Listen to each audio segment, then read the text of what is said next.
L'ensemble de l'exploitation minière de Parker Schnabel commençait à s'effondrer au pire moment possible. Une usine de lavage qui avait à peine 2 ans avait déjà commencé à se fissurer à travers sa propre structure en acier. Un autre pont de criblage se brisait sous une pression incessante et un terrifiant éclair à 4000 degrés a éclaté sans avertissement, envoyant l'un des membres de son équipage s'effondrer sur place. Tout cela s'est produit au cours d'une seule semaine brutale, au moment même où l'hiver resserrait son emprise sur le Klondike et où Parker se retrouvait à courir après le numéro qui lui avait échappé tout au long de sa carrière.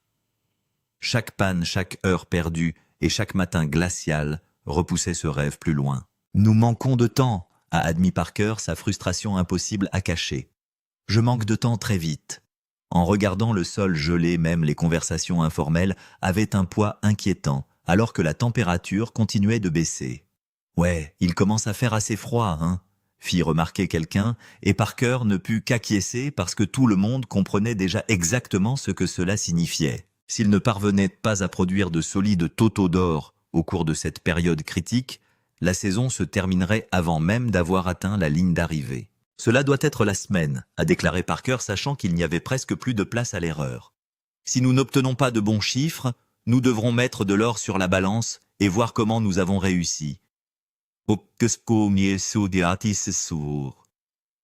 Ces paroles reflétaient, et bien plus que de l'optimisme, elles révélaient la réalité d'un mineur, dont toute la saison dépendait désormais d'une poignée de nettoyage restant. Chaque once récupérée à partir de ce moment-là le rapprocherait de l'histoire ou confirmerait un autre quasi-accident déchirant. Une autre panne mécanique majeure pourrait détruire tout ce que l'équipage avait passé 6 mois épuisants à construire. Les soudeurs travaillaient dans l'obscurité et par des températures glaciales, essayant désespérément de réparer des machines valant des millions de dollars avant le début d'un autre quart de travail. Chaque réparation était un pari, car personne ne savait si l'acier endommagé survivrait un jour de plus et encore moins une semaine de plus. L'ensemble de l'opération était maintenu par l'expérience, la détermination et l'espoir. Puis lors de l'une des dernières pesées pour l'or de la saison, quelque chose s'est produit que personne travaillant au Klondike ne s'attendait à voir. Les chiffres qui apparaissaient sur la balance ont instantanément changé l'atmosphère autour de l'ensemble de l'opération. Des semaines de pression d'épuisement et d'incertitude se sont soudainement heurtées à la possibilité que Parker puisse réellement réaliser ce qui semblait autrefois impossible. Mais avant que ce moment remarquable puisse être pleinement apprécié, chacun devait d'abord survivre à la course contre l'hiver lui-même. Au Klondike, la saison minière ne se termine jamais en douceur. Il n'y a pas de transition progressive, pas de prolongation confortable et certainement pas de possibilité de demander plus de temps à la nature. Un jour, le sol est exploitable, le lendemain, le froid s'installe avec une force implacable, enfermant tout sous la terre gelée. Une fois que cela se produit, la saison est terminée, que les mineurs soient prêts ou non. Il n'y a pas de seconde chance en attendant 1 mois plus tard. Même si un équipage est sur le point d'atteindre son objectif, le sol gelé arrête immédiatement toute opération. Les installations de lavage ne peuvent pas traiter la terre gelée. Les excavatrices deviennent de plus en plus inefficaces et la production s'arrête, tout simplement.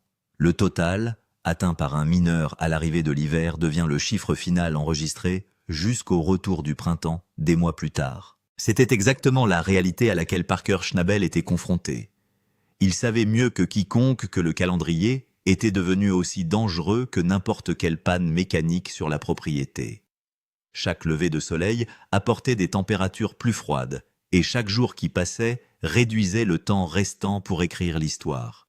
« Nous manquons de temps », a-t-il répété une fois de plus, car le dire à haute voix n'enlève rien à la vérité. Les règles avaient déjà commencé à s'infiltrer dans les revendications. C'était le genre de froid qui pénètre dans les vêtements lourds, gèle les conduites hydrauliques, raidit l'acier et rappelle à chaque mineur que la nature a toujours le dernier mot. En traversant la propriété, tout le monde pouvait sentir la saison s'éloigner à chaque matin glacial. Le compte à rebours ne se mesurait plus en mois ou en semaines, mais en jours. Debout devant son équipage, Parker a concentré l'attention de tous sur le seul chiffre qui comptait vraiment. « Nous sommes à environ 450 onces de notre objectif, les gars », leur a-t-il dit. « Encore une semaine comme ça et nous l'aurons. » La réponse a été simple mais déterminée. « Ouais, faites-les fonctionner. Parker pensait que cela deviendrait la semaine déterminante de toute la saison. Soit l'opération produirait enfin les chiffres nécessaires pour atteindre le plus grand jalon de sa carrière, soit 6 mois de travail acharné se termineraient douloureusement avant la ligne d'arrivée. Chaque quart de travail, chaque camion de saleté et chaque nettoyage revêtait soudain une importance historique. Il n'y avait tout simplement aucune marge de déception. Pour apprécier ce que Parker tentait, il faut comprendre combien il avait déjà investi. À seulement 31 ans, il mettait fin à la saison minière la plus chargée de toute sa vie. Pendant 6 mois consécutifs, l'opération s'est déroulée pratiquement 24 heures sur 24 heures sur 24 et 7 jours sur 7. Les pauses sont devenues rares, l'épuisement est devenu normal. Et chaque membre de l'équipage s'est surpassé au-delà de ce que la plupart des gens pourraient imaginer. Heureusement, tous ces sacrifices commençaient à porter leurs fruits. Parker était plus proche que jamais d'accomplir quelque chose qui était resté hors de portée depuis le jour où il est devenu directeur de mine. Des années d'expérience, un réinvestissement constant et d'innombrables décisions difficiles l'avaient finalement placé à portée de main de la plus grande réussite de sa carrière. L'histoire semblait soudain assez proche pour être touchée. Le problème était que quelqu'un d'autre cherchait exactement le même prix. De l'autre côté du Yukon, Tony Beats a continué à produire de l'or à un rythme incroyable, ne laissant à Parker presque aucune marge de manœuvre. Il n'y avait aucun luxe de ralentir ou de protéger l'équipement pour une autre saison.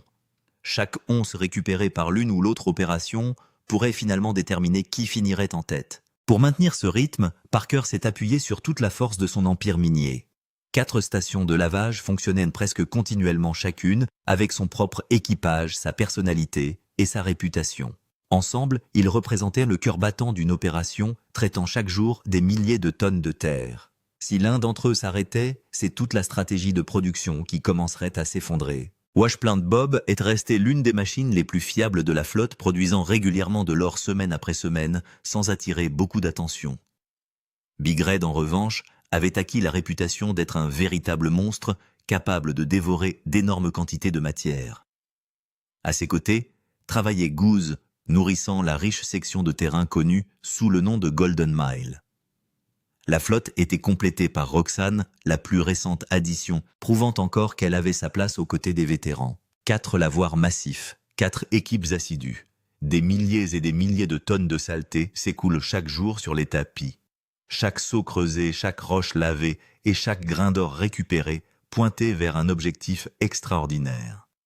10 000 onces n'allaient pas être obtenues grâce à un nettoyage spectaculaire, mais plutôt grâce à une cohérence implacable. C'est ce qui rend un record d'une telle ampleur si difficile à réaliser.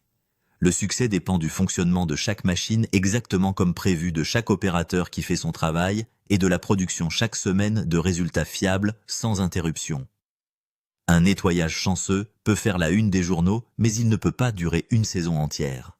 De bons records se construisent en évitant les catastrophes pendant des mois. Si ne serait-ce qu'une seule station de lavage tombait en panne maintenant, le chemin mathématique vers l'objectif de Parker deviendrait immédiatement beaucoup plus difficile. Perdez plusieurs jours à cause de pannes mécaniques et des milliers de tonnes de terre battue non traitées resteront gelées dans le sol jusqu'au printemps prochain. Chaque heure perdue pourrait finalement faire la différence entre entrer dans l'histoire et finir à nouveau à court. Il y avait néanmoins des signes encourageants. Une grande partie de la production récente de Parker provenait de la concession de Ken Stewart, où les opérations de décapage avaient finalement commencé à ouvrir de nouveaux terrains importants. Après des semaines de préparation, la mine a finalement été positionnée pour accéder à un matériau plus riche que jamais. L'élan semblait prendre place exactement au bon moment. Il y a beaucoup de travail de décapage en cours, a expliqué un membre de l'équipe alors que les opérations s'intensifiaient sur l'ensemble de la concession. L'arrivée d'un nouveau et puissant bulldozer Caterpillar D11 a complètement modifié le rythme du développement, permettant aux équipes d'enlever les morts-terrains plus rapidement que jamais. « Alors tu as survécu au gel ?» quelqu'un a demandé. « Ouais. Parker a descendu le D11 pour remédier à cette situation. Cela rend les choses beaucoup plus faciles. » La terre fraîche était désormais disponible plus rapidement que les usines de lavage ne pouvaient la consommer. 4 usines ont continué à fonctionner à pleine capacité, tandis que les terrains nouvellement exposés promettaient des opportunités supplémentaires pour de solides totaux d'or. L'objectif tant attendu semblait enfin à portée de main. Il ne restait qu'une seule façon de découvrir si tous ces efforts avaient réellement porté leurs fruits. Dans une mine d'or, l'espoir ne signifie pas grand-chose, jusqu'à ce que l'or atteigne la taille réelle. Lorsque le jour du nettoyage est finalement arrivé, toute l'équipe s'est rassemblée, chacun faisant semblant de ne pas être nerveux, tout en retenant secrètement son souffle. C'est à ce moment-là que la spéculation a été effacée et remplacée par une réalité indéniable. Soit le sol avait tenu ses promesses, soit il ne l'avait pas fait. Avant le nettoyage, Parker connaissait le défi qui l'attendait encore. Il lui fallait environ 1058 onces supplémentaires pour atteindre son ambitieux objectif saisonnier, soit une énorme quantité d'or à cette fin de la saison minière. Dans des circonstances ordinaires, produire autant d'or nécessiterait plusieurs semaines de production ininterrompue. À l'approche de l'hiver, la pression n'aurait guère pu être plus forte. Se tournant vers Chris Parker, hocha simplement la tête. Commençons à montrer de l'or.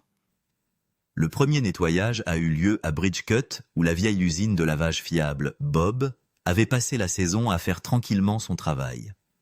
Semaine après semaine, Bob avait en moyenne environ 145 onces, ce qui faisait de ce chiffre la référence à laquelle tout le monde s'attendait. Tout ce qui dépasse ce chiffre représenterait un pas en avant précieux. Tandis que l'or se déversait sur la balance, tous les yeux suivaient les chiffres qui montaient lentement. L'affichage numérique a grimpé régulièrement avant de finalement s'arrêter à 174,2 onces. Bob avait confortablement battu sa moyenne hebdomadaire. C'était exactement le genre de début que Parker espérait, et le résultat positif a immédiatement remonté le moral de tout le monde. Vint ensuite le Golden Mile, où Goose et Big Red travaillaient ensemble pour former une puissante combinaison. Lors du nettoyage précédent, ces deux usines avaient produit à elles deux une quantité impressionnante de 330 onces. Cette semaine, l'équipage voulait désespérément franchir à nouveau la barre des 300 onces. Le silence remplit la pièce, alors que la balance continuait de grimper de plus en plus haut. L'affichage dépassait les 200 onces, puis 250. Finalement, il s'est stabilisé à 302,25 onces. Ils avaient recommencé. Les sourires se sont répandus dans la salle, lorsque quelqu'un a fait remarquer que le récent investissement en équipement était déjà rentabilisé. Pendant un bref instant, le soulagement a remplacé des semaines de tension. Le nettoyage final appartenait à Roxanne. Depuis son emménagement dans la fosse 2 de la concession de Ken Stewart, la plus récente usine de lavage, avait constamment produit environ 141 onces chaque semaine. Encore une fois, l'or s'est accumulé sur la balance avant qu'apparaisse le chiffre définitif, 158 onces. C'était une autre solide performance et une autre contribution importante à la poursuite historique de Parker. Chaque station de lavage avait livré des chiffres solides. Il n'y a eu aucune performance désastreuse, aucune déception dévastatrice et aucun revers majeur lors du nettoyage.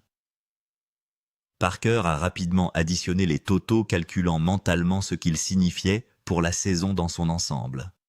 Tout le monde autour de lui attendait tranquillement, sachant que le prochain numéro compterait bien plus que n'importe quel nettoyage individuel. La semaine précédente, l'ensemble de l'opération avait récupéré 548,55 onces d'or. Cette semaine, cependant, le total a atteint le chiffre exceptionnel de 627,25 onces, ce qui représente environ 2,3 millions de dollars d'or au prix actuel. Selon toutes les normes normales, cela avait été une semaine exceptionnelle. Mais Parker ne recherchait pas le succès normal. Le total de la saison est enfin apparu. 9 569 450 onces. La pièce devint presque complètement silencieuse, tandis que tout le monde comprenait ce que ce chiffre signifiait réellement. Parker a regardé l'écran et a simplement dit « Notre total de saison 9 569 450. C'est bien. » Les mathématiques sont devenues merveilleusement simples. Un autre nettoyage similaire à celui-ci pousserait enfin l'opération au-delà de 10 000 onces pour la première fois dans la carrière de Parker Schnabel. Un peu plus de 400 onces le séparaient désormais du record qui le hantait saison après saison. Après 16 ans de poursuite de l'impossible, l'histoire n'était soudain plus qu'à une bonne semaine. Malheureusement, les machines chargées de livrer cette dernière semaine commençaient déjà à tomber en panne. Des fissures capillaires avaient commencé à apparaître là où personne ne les attendait, signes avant-coureurs d'une énorme contrainte mécanique qui commençait enfin à faire des ravages. Ce qui semblait être une saison de rêve était sur le point d'entrer dans son chapitre le plus dangereux. Parker n'avait jamais autant eu besoin de son équipement qu'à présent, et pourtant il n'avait jamais paru aussi fragile. Avant de continuer, comprenez que ce qui s'est passé ensuite est devenu l'une des périodes les plus folles de toute la saison minière de Parker. Si vous aimez regarder des équipes qui travaillent en dur, se battre contre des obstacles impossibles, poussant des machines valant des millions de dollars, bien au-delà de leurs limites, tout en refusant d'abandonner peu importe à quel point les choses deviennent difficiles, assurez-vous de vous abonner. Des histoires comme celle-ci sont exactement la raison pour laquelle l'exploitation de l'or continue de fasciner des millions de personnes à travers le monde. Revenons maintenant au Klondike, car les choses sont sur le point de devenir bien plus intenses. L'hiver est officiellement arrivé. Le temps est presque écoulé, et Parker est obligé de disperser son peuple plus que jamais, juste pour maintenir toutes les opérations en vie. Ce qui suit mettra à l'épreuve non seulement son équipement, mais aussi toute la détermination qu'il reste à son équipage. Mitch est enterré dans le programme de striptease, débarrasser les morts de terrain, la couche sans valeur de terre et de roche qui recouvre le salaire, tout en essayant également de garder le sable de roche en vie et démarrer la prochaine fosse sur la rivière Indian pour l'année prochaine. Tyson se bat juste pour que les 3 usines de Dominion continuent de fonctionner. Tout le monde est réparti sur 2 emplois à la fois. Tenir toute l'opération ensemble par pure volonté. Parce qu'il n'y a tout simplement pas assez de mains pour procéder autrement à cette fin de l'année. La réponse de Parker au manque de temps est brutale et simple. Faites tourner les 4 installations de lavage plus fort. Donnez-leur plus de salaire que jamais. Laissez simplement les installations de lavage fonctionner. Peu importe ce que cela coûte aux machines. Alors, les ennuis commencent. La nouvelle arrive à la radio. Un gros problème avec le sable rocheux. Tubes transversaux fissurés. Parker ne panique pas. Mais vous pouvez entendre les engrenages tourner lorsqu'il envoie Mitch le regarder. Et avant même que Mitch puisse y arriver. C'est encore pire. Il ne s'agit pas seulement des tubes transversaux. Il y a également des fissures qui déchirent le pont du tamis sur le sable rocheux. Le timing est un coup de poing. Il ne leur reste plus qu'à environ 400 monnaies d'atteindre l'objectif. Et maintenant leur nouvelle usine est en ruine. Tout ce qu'ils peuvent faire, c'est le garder pendant le reste de la saison. Et élaborer un plan au fur et à mesure. Le seul point positif est que l'or vient d'atteindre un nouveau record. C'est complètement fou là-bas. Le genre de prix qui fait que chaque once dans le sol vaut la peine d'être exploité 2 fois plus fort. Mais cela ne fait qu'augmenter les enjeux, avec de l'or qui vaut autant. Toutes les heures, une plante reste morte. L'argent saigne-t-il directement dans la poussière? Ils doivent continuer à faire fonctionner ce truc. Voici ce qui fait que ça pique. Le sable rocheux n'a que 2 ans. Une usine qui savait ne devrait pas échouer, mais des fissures traversent déjà ces tubes structurels. Les os de la machine, s'ils ne sont pas réparés, les tubes pourraient se briser complètement et endommager suffisamment la plante pour terminer sa saison sur place. Perdez le sable rocheux maintenant, avec 400 onces restantes, et tout le rêve meurt avec ça. C'est le calcul que personne ne veut dire à voix haute. Une mauvaise fissure sur une plante. Et 6 mois de fonctionnement 24 heures sur 24 ne suffisent pas de quelques centaines d'onces. Et nous ne sommes que 400 fois plus loin d'atteindre notre objectif. Nous devrons donc continuer à essayer de le garder tout au long de la saison. Et puis élaborer un plan. Ouais. Mitch monte pour regarder, et c'est mauvais. L'ensemble du tube transversal est compromis. La bonne solution consiste à 2 jours d'arrêt pour remplacer les tubes endommagés. Mais tout le monde sur cette montagne connaît la vérité. Il n'est pas question que Parker les laisse fermer cette usine de lavage pendant un certain temps. Pas maintenant. Alors il se tourne vers le plan qui n'existe que parce que le bon plan est impossible. Sortez les écrans. Soudez-le du mieux qu'ils peuvent. Et j'espère qu'il lui reste assez de vie pour boiter jusqu'au bout. C'est la même fièvre partout en ce moment. Avec de l'or là où il se trouve. Tous les patrons de mines du territoire ont la même lueur dans les yeux. Montez-les aussi fort que possible. Exécutez chaque morceau de matériau. Obtenez l'or. Alors que l'obtention est bonne et le prix est exorbitant. Personne n'a d'équipement pour bébé alors que les onces valent autant. Donc ils ne soigneront pas Roxane correctement. Ils vont le souder ensemble, croisons les doigts. Et je prie pour que cela dure assez longtemps pour avoir de l'importance. Un problème à 4000 degrés. L'homme à qui ils le remettent est Alex. Un soudeur qui aime vraiment ce travail encore aujourd'hui.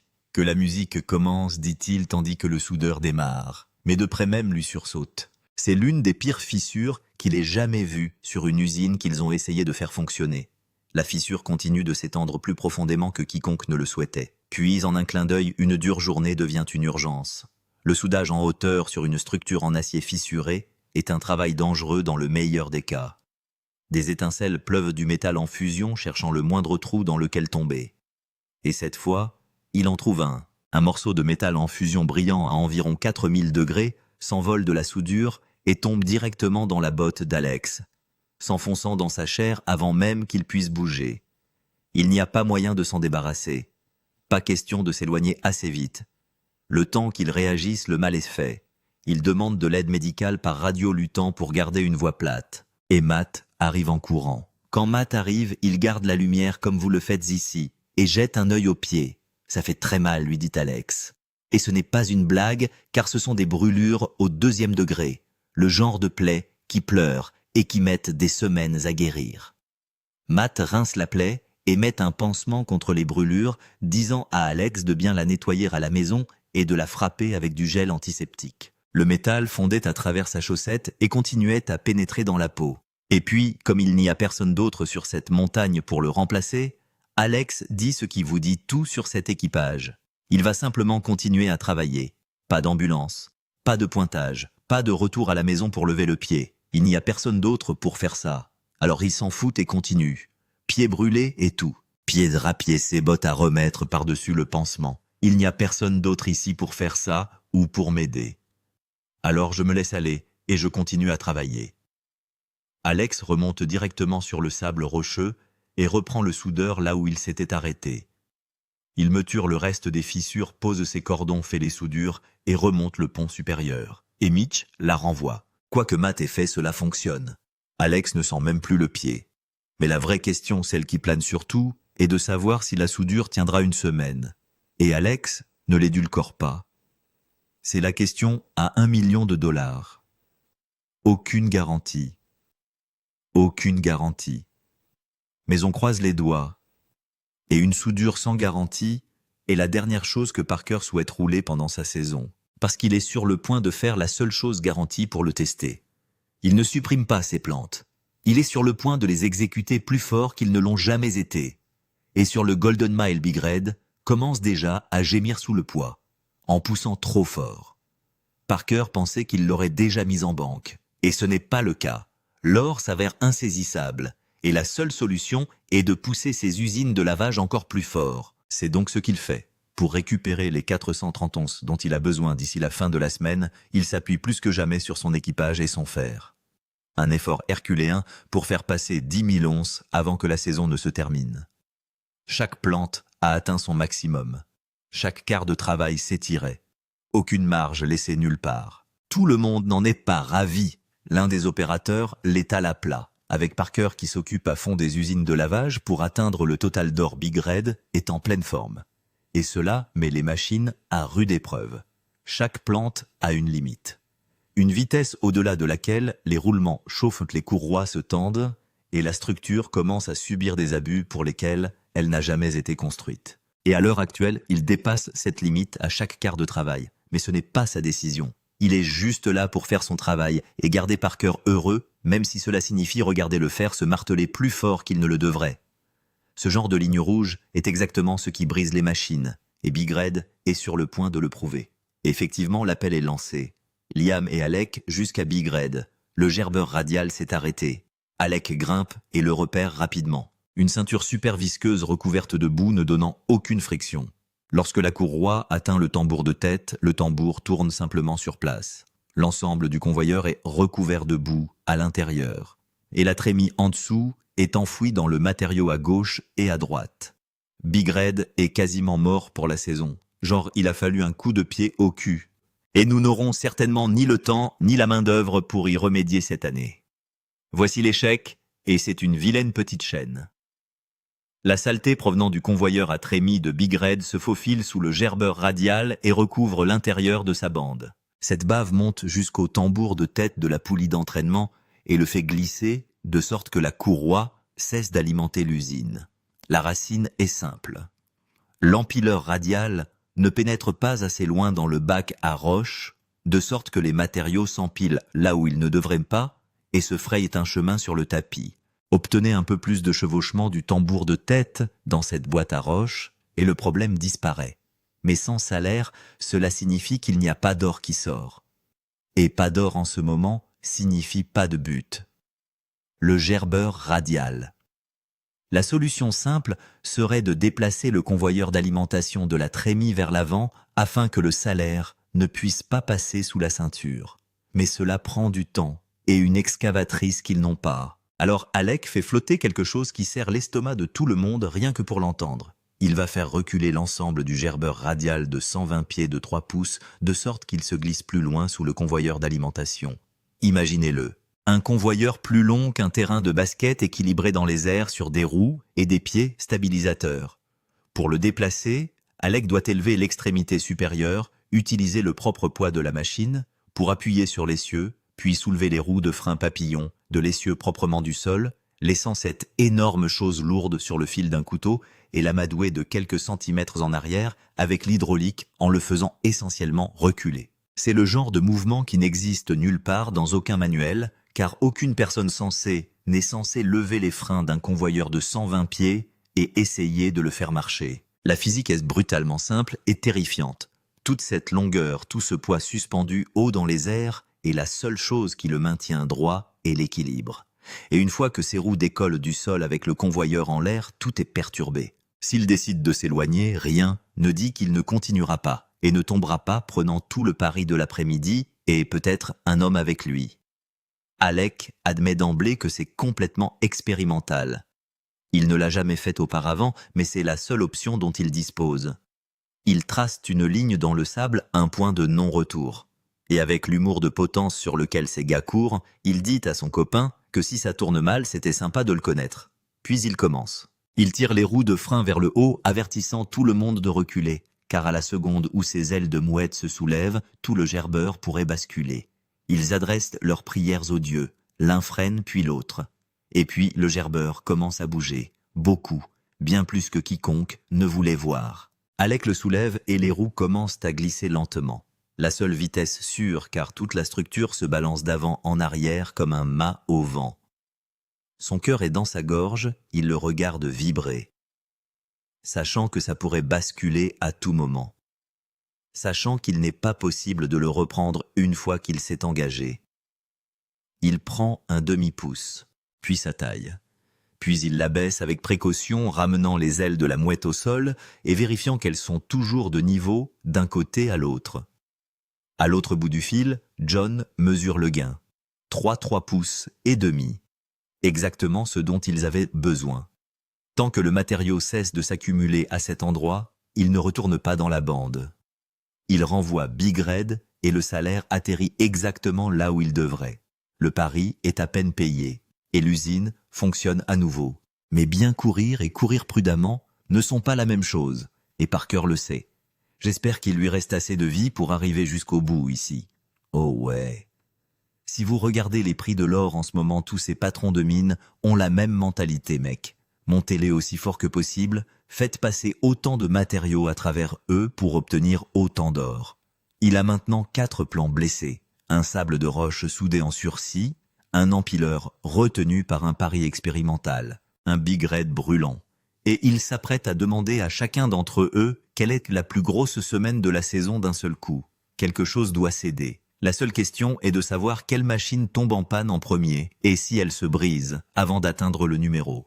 The Last Way Parker rassemble l'équipage et le poids de toute la saison repose sur ce moment. Ils ont produit plus de 9500 onces. Il leur en faut un peu plus de 430 de plus. Les gars sont honnêtes avec lui. Ils ont jeté beaucoup de pierres sur ces usines cette année. Ça devient dur là-bas. Et ils ont découvert de grosses fissures dans le sable rocheux cette semaine. Parker l'entend tel que c'est. S'ils n'atteignent pas l'objectif de 10 000 onces, ce sera à cause des pannes d'usine. Et il sait que l'usure est le prix de toute la saleté qu'ils ont poussée. Tout ce qu'ils peuvent faire, c'est les maintenir. Personne ne prétend que ça a été facile. Le froid s'installe. C'est pour de bon. C'est la semaine clé. Alors il jette l'or sur la balance. Laver la plante. Bob part en premier hors du pont, où il en fait en moyenne 147 par semaine. L'aiguille s'étire à peine.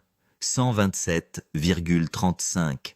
Calme. Ce n'est pas la machine à foin qu'il voulait, et tout le monde ressent le vide qu'elle laisse. Maintenant Parker encadre le tout, avant même que la plaque suivante n'atteigne la balance. Il leur faut un peu plus de 200 onces pour atteindre la cible. 200. Tout. La brûlure, la soudure, l'empileur. 6 mois de fonctionnement, 24 heures sur 24. Cela se résume à ce qui reste sur 2 machines et aux prochaines minutes à la balance. Il n'y a pas une semaine après ça pour se rattraper. Quoi que dise Laure, maintenant c'est le verdict sur l'ensemble de la saison. Le sable rocheux vient ensuite. La plante pour laquelle Alex a saigné. Rémunération de départ de la 2e mine sur la concession d'Indian River. Laure grimpe et s'établit à 133,9. L'usine rafistolée a tenu. Il a mérité sa place. Mais cela ne suffit pas à lui seul, ce qui laisse le tout sur la ligne d'or. C'est Goose et Big Red. Le même Big Red sur lequel ils ont presque renversé un empileur pour le sauver. C'est lui qui doit le ramener à la maison. L'aiguille monte et ne s'arrête pas. Passer 200, passer 220, et il atterrit à 258,15 onces. 10 000 onces. Et juste comme ça, pour la première fois de sa vie, Parker Schnabel a atteint 10 000 onces d'or en une seule saison, d'une valeur stupéfiante de 38 341 000 $. L'or qu'il a battu auparavant, celui qu'il a fallu des tubes de crack, un pied brûlé et un empileur basculant pour atteindre, est enfin le sien. 6 mois, 4 usines blessées, un équipage qui a refusé d'abandonner, et tout cela se résume à un chiffre qui roule sur une échelle sur le mile d'or. C'est le chiffre de la dernière semaine, clé de l'année. Pensez à tout ce qui devait se passer dans la dernière ligne droite. Une plante de 2 ans qui aurait dû mourir a repris vie. Un convoyeur plus long qu'un terrain de basket marchait à reculons à la main. Un homme qui travaille un pied brûlé plutôt que de quitter son poste. N'importe lequel d'entre eux va dans l'autre sens. Et ce numéro est court. Au lieu de cela, il indique 10 000. Ils y sont arrivés de justesse, mais ils y sont arrivés. Ensuite, l'exploitation minière donne encore une chose au moment le plus étrange possible. Tout en rinçant le réservoir de la poule aux œufs d'or, l'un des membres de l'équipage sort une seule pépite qui empêche tout le monde d'avoir froid. La poule, plaisante-t-il, a pondu son premier œuf. Une pépite parfaite pesant exactement 1 once. Un œuf d'or issu de la plante qu'ils appellent l'oie. Vous ne pouviez pas l'écrire. Cette once porte le total du mille d'or à 259,15. Ils font tout le compte. Cette semaine a rapporté 520,4 onces pour un total de saison de 10 089,85. Ils l'ont fait. Mais voici la partie qui vous dit exactement qui est Parker Schnabel. Il ne l'arrête pas. Il a déjà dépassé la ligne d'arrivée dans sa tête. Il reste encore un peu de temps dans la saison. Le plan est donc de continuer à évoluer. Parce qu'ils avaient également un objectif de 10 000 onces l'année dernière et ne l'ont pas atteint. Et maintenant, il veut rattraper le temps perdu. Bon travail, les gars. Et vous savez, il nous reste un peu de temps dans la saison. Je pense donc que nous devrions simplement continuer à évacuer. Et vous savez, nous avions également un objectif de 10 000 onces l'année dernière et nous ne l'avons pas atteint. Alors, rattrapons un peu le temps perdu.